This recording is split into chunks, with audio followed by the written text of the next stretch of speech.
हे पित्रांनो तुम्हाला नमस्कार करतो. ओम श्री गणेश देवताय नमः. ओम श्री कुलदेवताय नमः. ओम श्री गुरुदेवताय नमः. ओम सर्व श्री इष्टदेवताय नमो नमः. शिवशरणात मित्रांनो, मी कळप्पा परत एकदा आपल्या समोर हजर आहे. माझ्या धर्मकरम चॅनलमध्ये आपले सहर्ष स्वागत आहे. मित्रांनो, पंचांगाचे आता आपल्यासमोर सादर करीत आहे. मित्रांनो, आज बुधवार दिनांक 3 डिसेंबर 2025, शालिवान शके 1947, संवत्सर विश्वासू, अयन दक्षिण, ऋतू हेमंत, मास मार्गशीर्ष, पक्ष शुक्ल. तिथी मित्रांनो, आजची त्रयोदशी तिथी आहे. दुपारी 12 वाजून 26 मिनिटांनंतर चतुर्दशी तिथीला सुरुवात. वार बुधवार आहे. नक्षत्र मित्रांनो भरणी नक्षत्र आहे. सायंकाळी 6 वाजेनंतर कृत्तिका नक्षत्राला सुरुवात होईल. योग मित्रांनो परिग योग आहे. दुपारी 4 वाजून 57 मिनिटांनंतर शिवयोगाला सुरुवात होईल. करण मित्रांनो तैतील करण आहे. दुपारी 12 वाजून 26 मिनिटांनंतर गरज करण्याला सुरुवात होईल आणि रात्री 10 वाजून 34 मिनिटांनंतर वनिज करण्याला सुरुवात होईल. मित्रांनो, प्रमुख ग्रहांची राशी स्थिती पहाटे 5:30 वाजता अशी असणार आहे. सूर्य वृश्चिक राशीत असेल, चंद्र मेष राशीत, गुरु कर्क राशीत, तर शनिदेव मीन राशीत असणार आहे. व मीन व मेष या 3 राशींना साडेसाती सुरू आहे. ही साडेसाती चांगली असणार आहे का अशुभ असणार आहे, हे जर जाणून घ्यायचे असेल या राशींच्या जातकांना, तर त्यांनी आपल्या जन्मकुंडलीसह ज्योतिषाकडे जावे आणि जाणून घ्यावे. मित्रांनो, जर शनी अशुभ असेल तर आपल्याला नक्कीच धार्मिक सेवा करावी लागणार आहे शनिदेवतेची. शुभ असता काही करण्याची गरज नाही.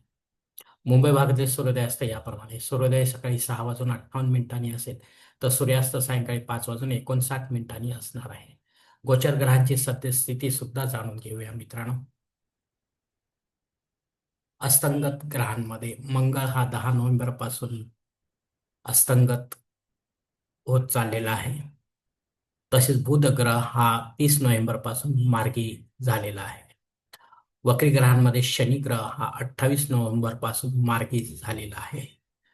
तर गुरु ग्रह हा 11 नोव्हेंबर पासून वक्री झालेला आहे. मित्रांनो, हे ग्रह जातकांना कसे फळ देतील, शुभाशुभ, हे देखील ज्योतिषाकडून आपल्याला जाणून घ्यावं लागेल. मित्रांनो मित्रांनो या पंचांगाच्या आधारे आता आपण आजच्या पूजेसाठी लागणारा संकल्प सोडणार आहोत. तेव्हा आपण आपल्या उजव्या हाताच्या तळहातावर एक वळी पाणी, थोड्या अक्षरात एक फुल वा फुलाची पाकळी घ्या आणि हा छोटासा संकल्प म्हणायला सुरुवात करा. मित्रांनो, हरो शिव शिव शंभो राज्ञा प्रवर्तमान सद्य ब्रह्मणो द्वितीय परार्धे श्वेतवराह कल्पे वैवस्वत मन्वंतरे कलियुगे प्रथम पादे जम्बूद्वीपे भरतवर्षे भरतखंडे मेरो दक्षिण दिग्भागे महाराष्ट्र देशे व्यावहारिक चांद्रमान शालिवान शके 1947 प्रभादी षष्ठी संवत्सरामध्ये विश्वासू नाम संवत्सरे दक्षिणायने हेमंत ऋतू मार्गशीर्ष मासे शुक्ल पक्ष सौम्य वासरे भरणी नक्षत्रे परियोगे तैतील करणे त्रयोदशी शुभती वीरगोत्रात उत्पन्न मिकळप्पा मोहपात दुर्दक्षेद्वार श्री पार्वती पती परमेश्वर प्रीत्यर्थ विधिवत पंचोपचार नित्य देवपूजा एवं इष्टलिंग पूजा करिष्ये. मित्रांनो, याच ठिकाणी हा संकल्प संपलेला आहे. तेव्हा आपण आपल्या उजव्या हाताच्या तळहाताली संकल्पाचे पाणी समोरच्या तामणात सोडून द्या. मित्रांनो, या संकल्पाची वेळ मर्यादा दुपारी 12 वाजून 26 मिनिटांपर्यंत आहे. या वेळेनंतरही आपल्याला संकल्प सोडायचा असेल कुठल्याही धार्मिक विधीच्या संपन्नतेसाठी, तर कृपा करून आपण वरील बदललेल्या पंचांगाचा आधार घ्यायचा आहे, नवीन संकल्प तयार करायचा आहे आणि त्या संकल्पात आपण करत असलेल्या धार्मिक विधीचा उल्लेख अवश्य करायचा आहे. तेव्हाच आपली धार्मिक सेवा संबंधित देवतांपर्यंत पोहोचेल आणि त्यांचे आशीर्वाद आपल्यापर्यंत पोहोचेल. आपले जीवन अधिक सुखमय बनेल. मित्रांनो, आता मुहूर्त विभागामध्ये पाहूया. या धार्मिक विधीने त्यांचे मुहूर्त काळ याप्रमाणे दिलेले आहेत. सर्वात प्रथम साखरपुडा यासाठी मुहूर्त दिले दिनांक 5, 12, 13, 14, 15 आणि 16. डोहाळ जेवणासाठी मुहूर्त दिले दिनांक 5 आणि 8. बारसे करण्यासाठी मुहूर्त दिले दिनांक 8, 13 आणि 16. जावळ काढण्यासाठी मुहूर्त दिले दिनांक 8 आणि 15.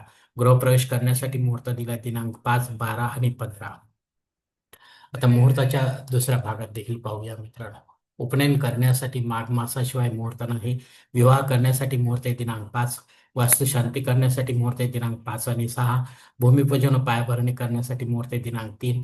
देवमूर्तीची प्राणप्रतिष्ठा करण्यासाठी मुहूर्त आहे दिनांक 5. मित्रांनो, देवमूर्तीची प्राणप्रतिष्ठा मध्ये सांगण्यासारखे म्हणजे या प्राणप्रतिष्ठा झाल्यानंतर आपल्याला या मूर्त्यांवर रुद्राभिषेक घेणे क्रमप्राप्त आहे मित्रांनो. अन्यथा अशा प्राणप्रतिष्ठित मूर्ती देखील खंडित मानल्या जातात आणि त्यांचे विसर्जन करावे लागते मित्रांनो. तेव्हा आवश्यकता असेल तरच आपण हे प्राणप्रतिष्ठेचे विधी करावे मित्रांनो मूर्तीचे. यामध्ये आपण केवळ महादेवाची अर्थात शिवलिंगाची किंवा महादेवाच्या अवतारांच्या मूर्तीची प्राणप्रतिष्ठा करू शकता. विधिवत करा, पंडिताच्या माध्यमातून करा आणि देवकाळामध्ये करा, घरी करा किंवा मंदिरामध्ये करा मित्रांनो. मित्रांनो, वरील काही मुहूर्तांच्या तारखेत वेळेची मर्यादा देखील असू शकते. कृपया ती जाणून घेण्यासाठी आपण मला कॉमेंट्स बॉक्समध्ये विचारावे किंवा योग्य पुरोहितास संपर्क साधावा आणि मगच आपल्यासाठी योग्य असा मुहूर्त आपल्या जन्मकुंडलीच्या आधारे निवडावा, जेणेकरून आपल्या मुहूर्तामध्ये कोणत्याही प्रकारची बाधा उत्पन्न होणार नाही आणि मुहूर्ताचे पूर्णपणे फळ आपल्याला प्राप्त होईल मित्रांनो. आणि असा मुहूर्त जर आपल्याला मिळत नसेल तर मग मात्र आपण स्वतःहून किंवा पंडिताच्या माध्यमातून यापेक्षा वेगळा काही मुहूर्त निर्माण करण्याचा प्रयत्न करू नका, कारण मुळात तो मुहूर्त मुहूर्तच नसल्यामुळे त्याचा आपल्याला काही एक उपयोग होणार नाही मित्रांनो. मित्रांनो, आता पंचांगातील इतर काही महत्वाची जी माहिती आहे ती आता आपण पाहणार आहोत. पंचांग शुद्धी नाही मित्रांनो. दिनविशेषमध्ये त्रयोदशी आणि चतुर्दशी या दोन्ही तिथीचे शातकर्म आले आहे मित्रांनो. या तिथीवर जर आपली आई किंवा आपले वडील आपल्याला सोडून परलोकात निघून गेले असेल तर त्यांच्या नावाने आपल्याला पिंडदान युक्त किंवा पिंडदान रहित असे श्राद्धकर्म करणे गरजेचे आहे. घरी करा किंवा तीर्थक्षेत्री करा, पण विधिवत करा, पंडिताच्या माध्यमातून करा आणि अपराह्न काळात करा. तेव्हाच आपली पितरसेवा आपल्या पितरांपर्यंत पोहोचेल आणि त्यांचे आशीर्वाद आपल्यापर्यंत पोहोचतील. आपले जीवन अधिक सुखमय बनेल मित्रांनो.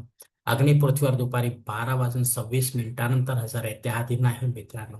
तेव्हा आपल्याला काही नव्याने होम यज्ञ कर्मकांड सुरू करायचे असेल तर आपण या वेळेनंतर सुरू करू शकता, पण पुढे जाऊन बंद पडू देऊ नका, अन्यथा आपल्याला दोष देखील लागू शकतो. राहू काळ दुपारी 12 ते 1:30 वाजेपर्यंत. या 1.5 तासाच्या काळामध्ये राहू अत्यंत प्रभावी असल्यामुळे तो आपल्या कामांना बिघडवणार मित्रांनो. त्यामुळे आपण या 1.5 तासाच्या काळात महत्वाची किंवा विशेष अशी कामे करू नका. रेग्युलर जी कामे आहेत तीच करा मित्रांनो, जेणेकरून आपल्याला अपयश प्राप्त होणार नाही. धन्यवाद मित्रांनो. आजचा हा पंचांगासंबंधीचा व्हिडिओ मी याच ठिकाणी संपवत आहे. आपण जर माझ्या मताशी सहमत असाल तर कृपया माझे धर्मकरम चॅनल सबस्क्राईब करा, लाईक करा, आपले कुटुंब व मित्रपरिवारासह शेअर करा. तसेच कॉमेंट्स बॉक्समध्ये आपले मत अवश्य नोंदवा आणि माझा पुढील व्हिडिओ आपल्यापर्यंत पोहोचण्यासाठी बेल बटन अवश्य दाबा.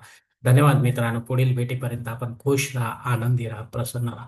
हरिओम शिवशंभो महादेव.